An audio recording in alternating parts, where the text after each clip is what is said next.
Welcome to Hi-Fi and Stage Dives, a SoCan licensed podcast coming to you weekly from Edmonton, Alberta, Canada. Each week, I talk about a song that's been stuck in your head at one point or another, or stuff you've never heard before. Welcome to this musical journey.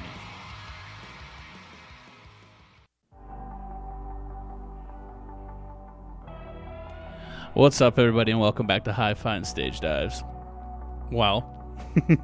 I made it through this fucking horrible sickness. You know when the doctor says like 7 to 10 days? I'll tell you what, it was 10 days. A little more than 10 days, I think. I was still evacuating snot from my face. I know, TMI, but hey, that's how it is. So right now we're listening to Bryce Vine. Okay, so the song playing right now is Drew Barrymore. If you haven't heard this song, then you're living under a rock, because I heard this a long time ago, but he came on one of my playlists when I was feeling kind of shitty. I was still kind of sick, and I needed like a little pick-me-up, so I started listening to some music. And one of his songs came on, and I was like, okay, you know what, I'm going to check this guy out. So I got into it, and like, fuck, man, dude's like amazing. He's a great musician. He has a cool little backstory. Born in a bathtub. But I'll get into that after.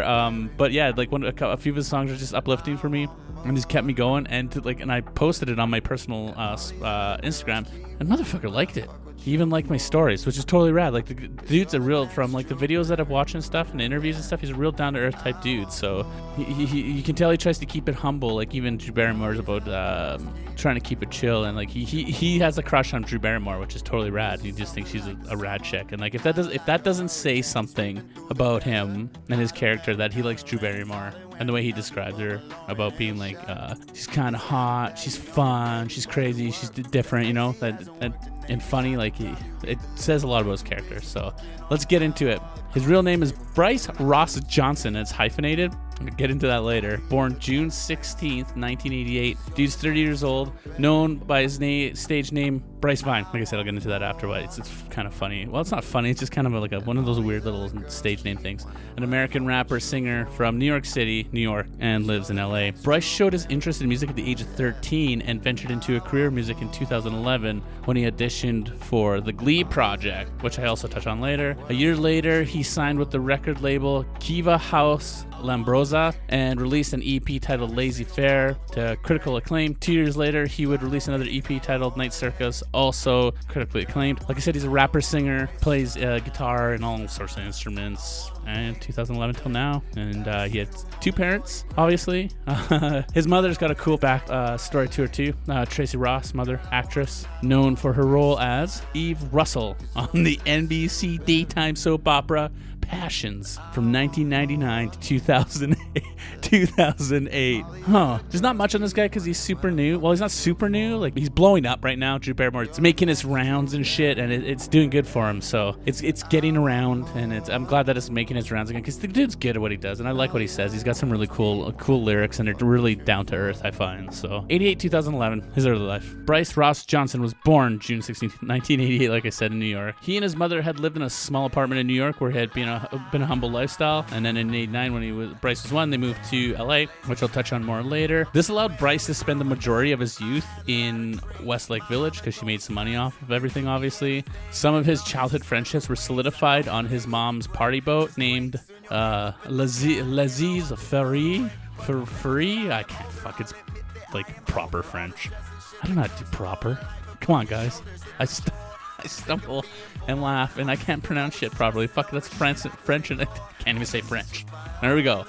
Bryce found a love for music and entertainment by spending time with his mother on set. Because of this, Bryce kept developing his voice and his love for music. When his father introduced him to 90s R&B, he convinced his mother to buy him a guitar at the age of 13, and he taught himself how to play guitar, and he kept developing his talents as a musician, which is a pretty goddamn good thing, because he's doing fucking well now. A friend of Bryce's mother suggested that Bryce send an audition tape to the Oxygen show, the Glee project, a reality series, and served as auditions for the Fox show Glee. If you guys don't know what Glee is, you're definitely living under a rock, or you just don't watch TV.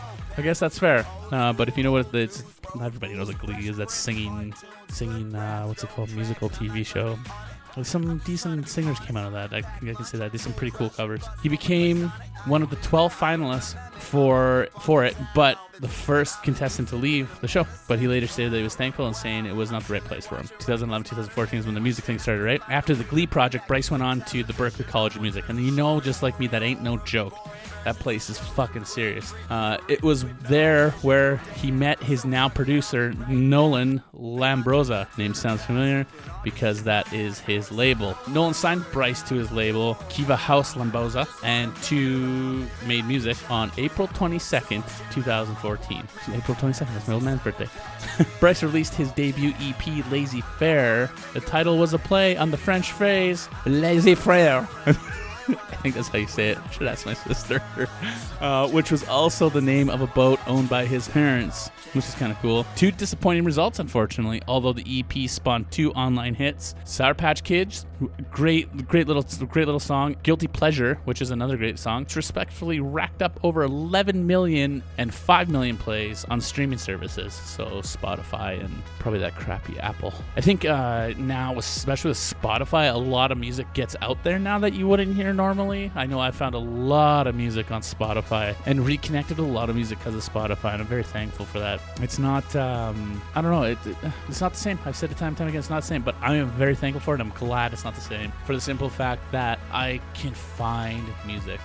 So on July 13, 2015, he released a single called Thug Song, which was a satire song about being a thug, which was panned critically. That's what I was talking about, like him being like seems like a really cool dude. And I was watching a behind the scenes thing for like videos and stuff like that, and you can tell he's like super humble about certain things. He's very passionate about others. You can tell. He doesn't seem like I mean everybody has skeletons in their closet, obviously, right? Everybody's done something stupid in their past life or something. Otherwise you wouldn't be alive and you wouldn't be doing what you're doing now unless you learn from it. But he seems like a pretty down to earth, genuine dude, like someone that I would honestly like to hang out with and like, get to know and stuff like that, like actually make a friend out of, which is pretty cool. And he plays good music and he's a good musician. So another EP, Night Circus, was released on March 21st, 2016, and 2017 Bryce dropped a single, Drew Barrymore.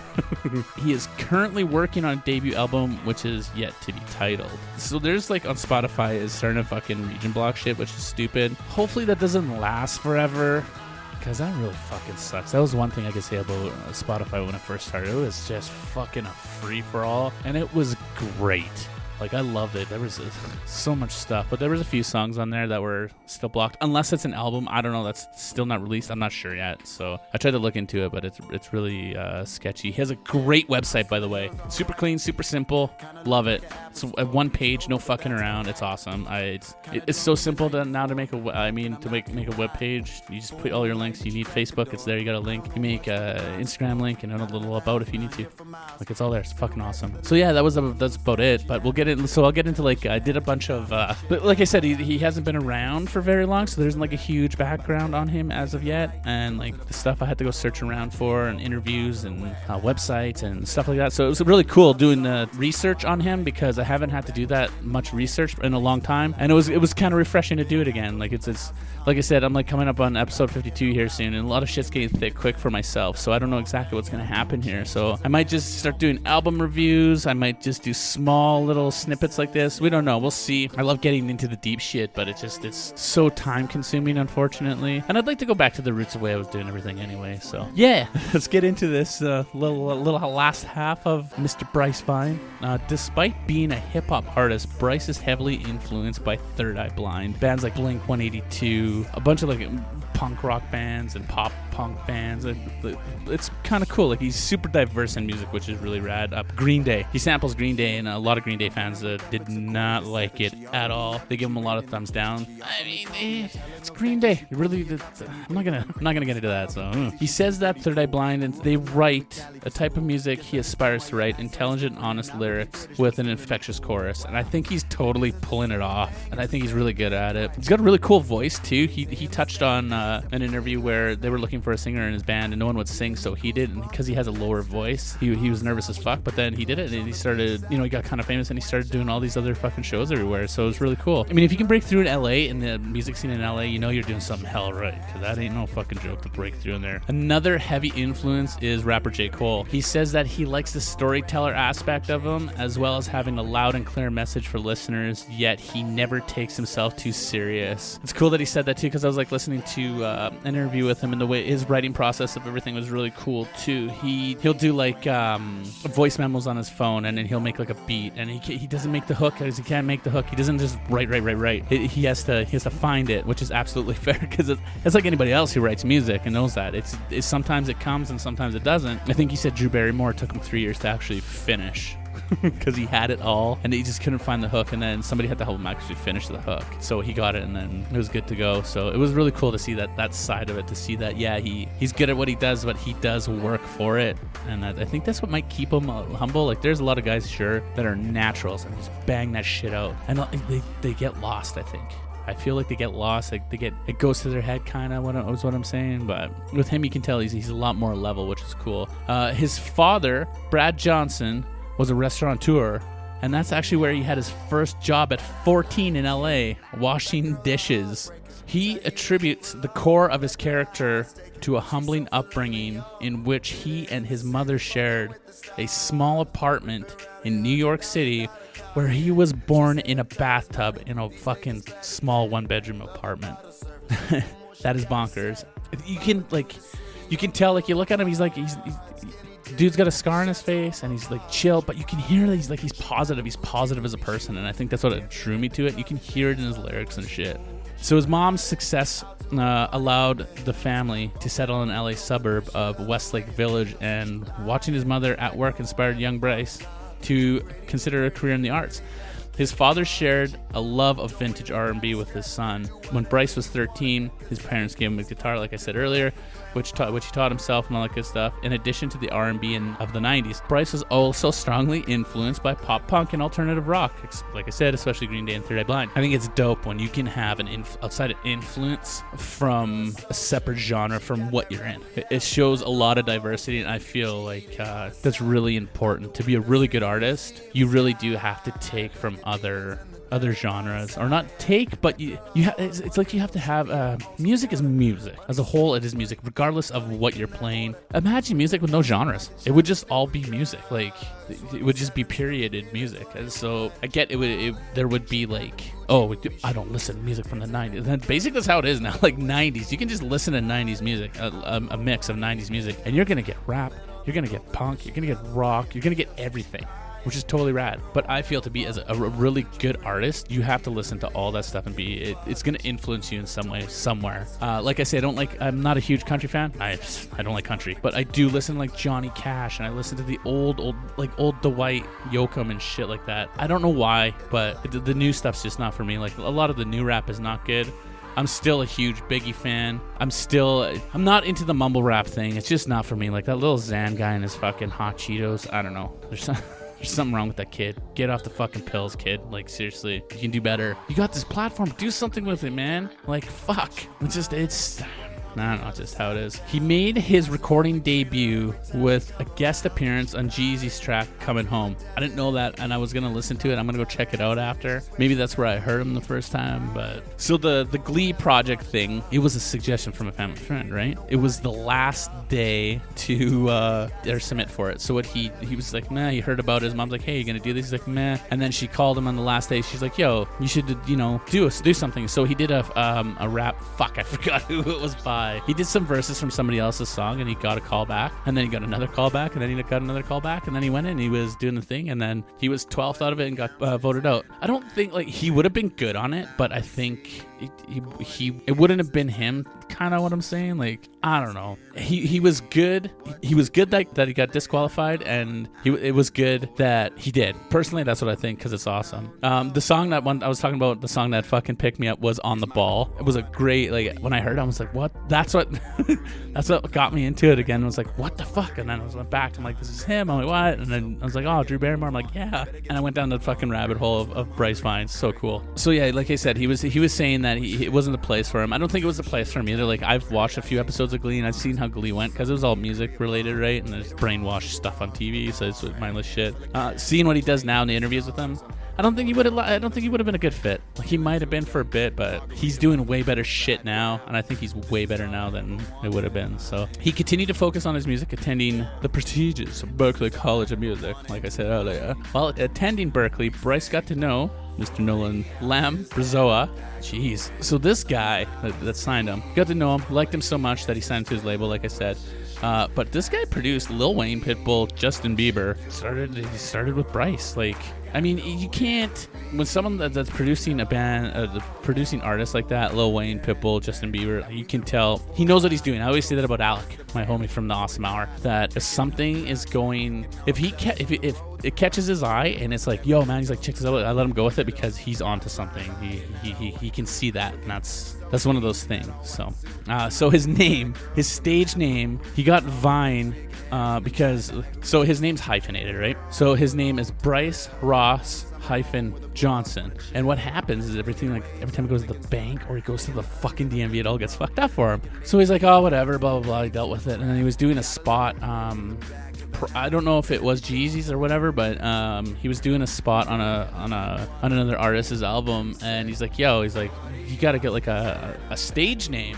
So he's like, well, how about Bryce Vinyl? He's like, okay. He's like, I'll go with Bryce Vine right now, and I'll change it later. I'm just like, oh, okay. So he went with that, and it just stuck. He just never changed it, and that's how he got his name. The vinyl thing is because he sings jazz.